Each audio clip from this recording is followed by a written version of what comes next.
Muito bem, voltamos com mais um bloco do Super Notícias e hoje vou conversar com Jamile Heller. Ela que é proctologista e está aqui para poder falar sobre esse tipo de profissional muito importante e que muitas das vezes não recebe o devido conhecimento por parte da sociedade.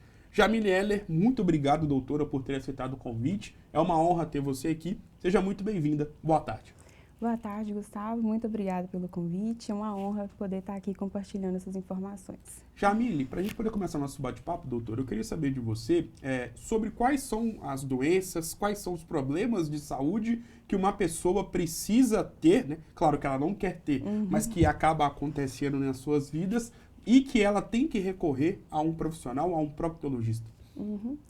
Bom, o coloproctologista ou proctologista, que também é a abreviação, né, desse nome, é o médico que vai cuidar da saúde do intestino, do reto e do ânus. Então, todas as doenças que acometem essas regiões, a gente cuida. Sim. E aí, como exemplo, as partes mais comuns, né, síndrome do intestino irritável, intestino preso, o próprio câncer de intestino também é da área do proctologista.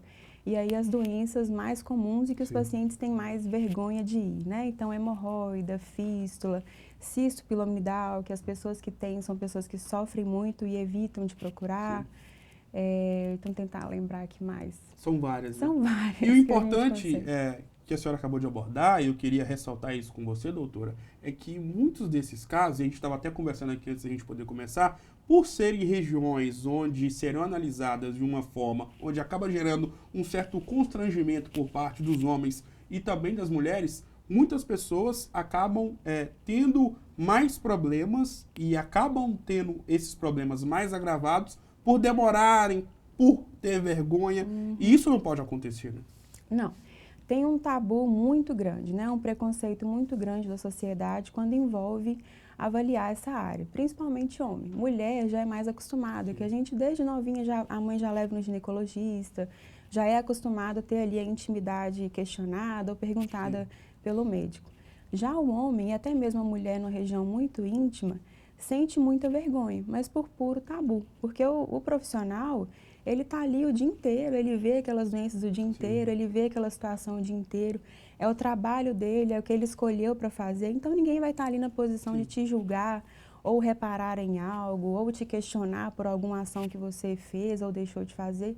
Então não precisa ter vergonha, na verdade é mais um preconceito da sociedade, um tabu da sociedade. Todo mundo tem intestino, todo mundo vai no banheiro, todo mundo tem essas partes íntimas. Tem essas partes íntimas e precisam ser avaliadas, como se fosse qualquer outra parte do corpo. Em relação à questão do câncer do intestino, porque nós sabemos que, infelizmente, o câncer é uma doença estrondosa que, quando chega, principalmente em algumas áreas mais específicas, acaba sendo algo praticamente irreversível, infelizmente. Claro, queria que a senhora falasse um pouco mais sobre o câncer do intestino e como você, que é uma profissional, né, nessa área da proctologia, né, podemos colocar assim. Se eu estiver falando errado, você pode me corrigir. Tá certinho. Como a senhora atua e qual que é a importância dos cuidados para não ter de jeito nenhum câncer no intestino? O que acontece? A gente tem algumas doenças, são problemas que são evitáveis. Por exemplo, câncer de próstata, você consegue ir no urologista e fazer a prevenção. Câncer de mama, câncer de colo de útero, a mulher também consegue ir e fazer a prevenção. O câncer de intestino é a mesma coisa. É como se você estivesse evitando um problema se você procurar o médico no tempo correto. Que tempo seria esse? Então, todo mundo acima de 45 anos tem indicação de fazer um exame chamado de colonoscopia. Esse exame, ele consegue olhar o intestino todo por dentro e detectar a presença de pólipos. Que o câncer, ele não nasce do nada e vira um câncer. Ele vem de um pólipo. E leva mais ou menos 10 anos de um pólipo pequenininho crescer e virar um câncer, invadir, para levar a doença em si. Então, quando a gente faz essa prevenção antes, encontra ali o pólipo, já retira e já trata, você está evitando um problema. Então, toda vez que um paciente faz um exame, que eu retiro lá um pólipo, eu falei assim, olha, menos um problema na sua vida. O exame... Que menos um problema, né? Um problemaço. Menos, pois é. Essa questão do rastreamento, né, que é o exame que é o nome que a gente usa quando a gente está fazendo esses exames para detectar câncer, eles variam de acordo com algumas situações. Então, a média geral da população de médio risco, a gente começa a investigar com 45 anos. Então, você, quando tiver com 45 anos, tem que se preparar para fazer sua colonoscopia. Se caso na sua família tiver algum parente de primeiro grau, pai, mãe, irmãos, que já tiveram câncer alguma vez, por exemplo, se sua mãe, Deus lhe guarde, Sim, claro. tiver na idade de 40 anos, você deveria começar seu rastreamento 10 anos antes. Sim. Então, com 30 anos, você já iniciaria. E é uma situação muito importante, porque claramente você está evitando um problema ou detectando esse problema de forma precoce. Então, dá para a gente poder afirmar que talvez o câncer do intestino, juntamente, claro, com o câncer de próstata e o câncer de mama, claro, voltado para as mulheres, é um outro tipo de câncer evitável. É evitável.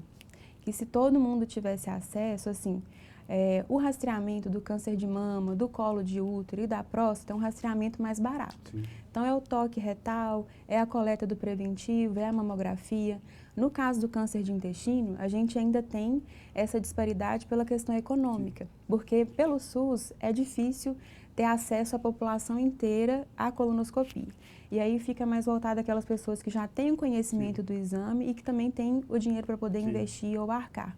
Mas é um problema evitável. Em relação às doenças e aos problemas que são ocasionados e acabam sendo repercutidos, podemos colocar assim, na saúde humana, na região do ânus, porque é um tabu, como você mesmo falou, e de fato muitas pessoas têm muita vergonha de se de chegarem até um médico, a um profissional especializado e adequado para poder consultar e justamente saber se tem algum tipo de problema um pouco mais sério.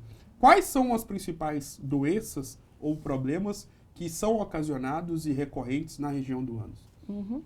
Então, na região do ânus, na verdade, o paciente, a população em geral, resume tudo a hemorroida. Então, qualquer coisa que sangra ou que dói ou que está ali incomodando, é minha hemorroida que está com problema. E ali a gente tem várias situações. Então, desde fístula perianal, tem o próprio problema da hemorroida, fissura anal, né? Então, assim, são várias patologias que podem acometer. Às vezes, alterações por alergia mesmo ali na região vão dar sintomas de coceira, algum incômodo.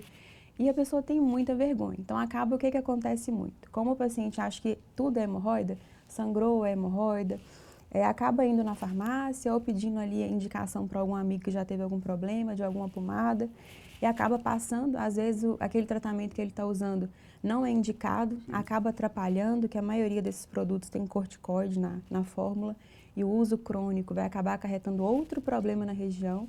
E aí, quando chega para a gente examinar, já gastou dinheiro à toa com o tratamento errado e o problema super piorado. Então, assim, nem tudo é hemorroida. Tem várias outras coisas, inclusive câncer de ânus. Então, é bastante comum, principalmente paciente mais idoso, a população mais rural, que tem um acesso difícil ao médico, que vai deixando, vai tratando com outras coisas. E aí, quando chega que eu vou examinar, eu acho que é minha hemorroide. Não é, já é um câncer. Em relação, então, a senhora pode dar, talvez, uma grande dica que no momento de urinar, se saiu algum tipo de sangue, se saiu algum tipo de corpo estranho, procurar imediatamente um médico ou um profissional mais qualificado e especializado para poder já tentar saber logo no início o que pode ser? Isso. A gente sempre indica assim, sangrou, teve dor, teve alguma alteração, procure o médico. Porque para você se autodiagnosticar é muito difícil, você não vai saber a diferença. E deixar para depois sempre piora. Toda vez que sangrar, tiver alguma dor. E qual que é o nosso medo? Nem tudo, a causa mais comum disso tudo realmente é hemorroida, mas tem uma parcela pequena que é câncer, que é tumor. E ninguém quer pagar para ver, né? Melhor ser examinado por alguém que saiba o que está fazendo e ver que realmente se trata de qual problema ou de qual doença mais fácil de ser lidado. Doutora Jamile, muito obrigado por ter aceitado o convite e é sempre uma honra receber profissionais ligados à área da medicina, porque vocês salvam vidas e são responsáveis também pela melhora na condição de vida de milhares de pessoas, principalmente em assuntos tão sérios e importantes. Obrigado mais uma vez por ter aceitado o convite e as portas estão abertas para a senhora poder voltar mais vezes. Obrigada. Obrigado mais uma vez, doutora. O Super Notícias de hoje vai ficando por aqui. Um grande abraço e eu volto em uma próxima oportunidade. Até mais!